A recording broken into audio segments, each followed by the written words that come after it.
ये सवाल बहुत सारे किसान साथी करते हैं कि हमें कोई ऐसी वीडियो का लिंक दे दो जिससे हम जान सकें कि हमें बुआई में कौन से खाद इस्तेमाल कर लें, पहले पानी पे कौन से और तीसरे पानी पे कौन से या दूसरे पानी पे कौन से, और किस दवा का छिड़काव हमें किस बीमारी में कब कब करना, किस मात्रा में करना। ये सारी जानकारी हमें तो एक ही वीडियो से चाहिए। किसान साथियों, मैंने पहले भी कई सारी वीडियो में बताने की कोशिश करी है कि खाद सिर्फ 6 ही हैं। सबसे पहले 3 खाद आते हैं जो सबसे ज़्यादा पौधे को चाहिए, नाइट्रोजन, फास्फोरस और पोटास। इसके बाद कैल्शियम, मैग्नीशियम और सल्फर, और इसके बाद जो बचता है उसको अगर हम छिड़काव में भी 1-2 बार दे देंगे तो उससे ही फसल में उनकी पूर्ति हो जाती है। किसान साथियों, बुआई में मान लीजिए आपने डीएपी इस्तेमाल करी, पहले पानी पे एसएसपी ले लो या एनपीके ले लो, तो बदल बदल के आपको 2-3 पानी तक एक अच्छी मात्रा खाद की देनी है। उसके बाद स्प्रे का नंबर शुरू हो जाता है जब 60 दिन 70 दिन की फसल हो जाए, 80 दिन की हो जाए। किसान भाइयों, एक अच्छा उत्पादन लेने के लिए हमें हमेशा कोशिश करनी चाहिए, लेकिन इसका मतलब ये कतई नहीं होता कि हम अपनी जो लागत है वो बहुत ज़्यादा बढ़ा दें। कम लागत में सही तरीके से प्रबंधन को करें, सही समय पे दवाई और खादों का चयन करें, इसी से ही हम एक अच्छा उत्पादन ले सकते हैं। तो शुरुआत बुआई से करते हैं। आज फिर मैं 3 महीने के अंदर जितने भी काम होते हैं गन्ने के, उस पर बात करने की कोशिश करूँगा कि किस तरीके से हम अपनी लागत भी घटाएं और किस तरीके से हम अपना उत्पादन बढ़ा सकें। किसान भाइयों, गोबर की सड़ी हुई खाद गन्ने के उत्पादन में बहुत ज़बरदस्त महत्वपूर्ण रोल निभाती है। गन्ने की बुआई से पहले अगर हम 2 बुग्गी या यूं कहूँ कि 1 बड़ी ट्राली प्रति बीघा गन्ने की बुआई में हम इस्तेमाल कर लें तो हमें बहुत ही ज़बरदस्त लाभ गन्ने की फसल में पूरे 2 साल तक मिलता है, पेड्डी गन्ने में भी और पौधे गन्ने में भी।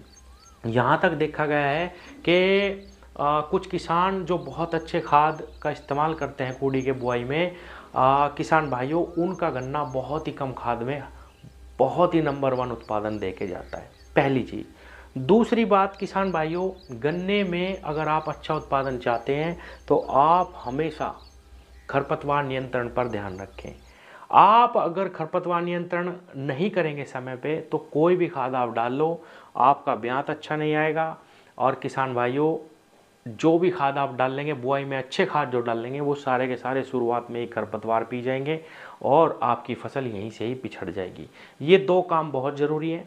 तीसरा, किसान भाइयों, अपने गन्ने को आप किसी भी तरीके से बोते हो, आप ट्रेंच में बोते हो, आप 28 इंच पे, 30 इंच पे, डबल लाइन, सिंगल लाइन, किसी भी विधि से अगर आप बोते हैं तो किसान भाइयों, बुआई के लिए वही खाद हैं जो मैंने कई सारी वीडियो में बताए हैं, नाइट्रोजन, फास्फोरस, पोटास और कैल्शियम, मैग्नीशियम, सल्फर।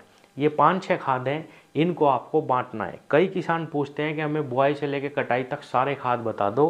खाद हमेशा यही है, यही है, यही रहेंगे। तो आपको देखना है कि भाई मैं बुआई में डीएपी ले रहा हूँ, डीएपी के साथ मैंने सल्फर भी ले लिया, एक मैंने कीटनाशक ले लिया और मैंने बुआई कर दी। अब मैं पहले पानी पे क्या डाल लूँ? आपने डीएपी शुरू में ले ली, आप पहले पानी पे एसएसपी ले सकते हैं जिसके अंदर कैल्शियम और थोड़ा सा सल्फर भी मिल जाएगा और फास्फोरस की मात्रा है। थोड़ा सा यूरिया आप ले लीजिए। अगर आपका जमाव अच्छा नहीं आ रहा, जड़ें आपको फैलानी है, ब्यात अच्छा लेना है तो सीवीड का इस्तेमाल करें, वो डाल दें। थोड़ा बहुत ह्यूमिक डाल दीजिए किसान भाइयों, आपकी दूसरी डोज हो जाएगी। और तीसरी डोज किसान भाइयों, आपको एनपीके अगर कहीं से मिलता है आप वो ले सकते हैं, या आप तीसरे पानी पे अतिरिक्त कैल्शियम डाल सकते हैं। कैल्शियम किसान भाइयों शुरू में ही डालना चाहिए। कुछ किसान साथी कहते हैं कि भाई कैल्शियम नाइट्रेट खाद का इस्तेमाल हमें बड़े बड़े गन्ने में करना चाहिए। नहीं किसान भाइयों, अगर आप दूसरी या तीसरी डोज में कैल्शियम का इस्तेमाल करते हैं तो आपका जो गन्ना है शुरुआत से ही मोटा चलना शुरू होगा। और किसान भाइयों, अलग ही गन्ना रहता है अगर हम कैल्शियम खाद का इस्तेमाल शुरुआत में करें। इसके साथ केवल ध्यान करने योग्य बात यह है कि जब भी आप कैल्शियम का इस्तेमाल करें तो फास्फोरस खाद को उसके साथ ना डालें। जैसे डीएपी के साथ कैल्शियम ना डालें और एनपीके खाद है उसके साथ भी आप कैल्शियम ना लें, अकेले ही इस खाद का इस्तेमाल करें। 25 किलो 5 बीघे में गन्ने की फसल में बहुत अच्छा लाभ कैल्शियम हमें दे के जाता है। अब आता है कि जब ये सारे खाद हमने 2.5 महीने 3 महीने तक इस्तेमाल कर लिए, अब क्या करें किसान भाइयों? उसके बाद आ जाता है स्प्रे का टाइम। स्प्रे में आप बहुत अच्छे अच्छे बाज़ार में पीजीआर है, एक पीजीआर लीजिए और उसके साथ एनपीके लो। पहली स्प्रे में आप एनपीके 19-19-19 लीजिए, दूसरी में आप बदल के 0-52-34 ले सकते हैं, तीसरी में 0-0-50। 3 स्प्रे अगर आप अपने गन्ने में लगाएंगे, उसके साथ हल्का फुल्का कोई कीटनाशक इस्तेमाल करेंगे तो आपकी फसल में रोग भी नहीं आएगा और किसान भाइयों ऊपर से उसको अतिरिक्त खाद भी मिलना शुरू हो जाएगा और गन्ना आपका लास्ट तक हरा बना रहेगा।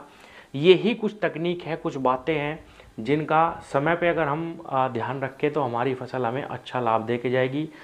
सबसे ज़्यादा फायदा केवल और केवल खरपतवार नियंत्रण से ही किसान को मिलता है। शुरुआत में 2 पानी के अंदर अंदर आपको ज़्यादा ध्यान देने की आवश्यकता है किसान भाइयों। अपना समय पे खरपतवार निपटाएं, समय पे काम करते जाएं, थोड़े खाद में ही आपको बेहतर रिजल्ट मिलेंगे। बदल बदल के कीटनाशक और बदल बदल के आपको खाद इस्तेमाल करने हैं थोड़ी थोड़ी मात्रा में, और किसान भाइयों इसी से ही आप एक अच्छा उत्पादन जरूर ले पाएंगे। धन्यवाद।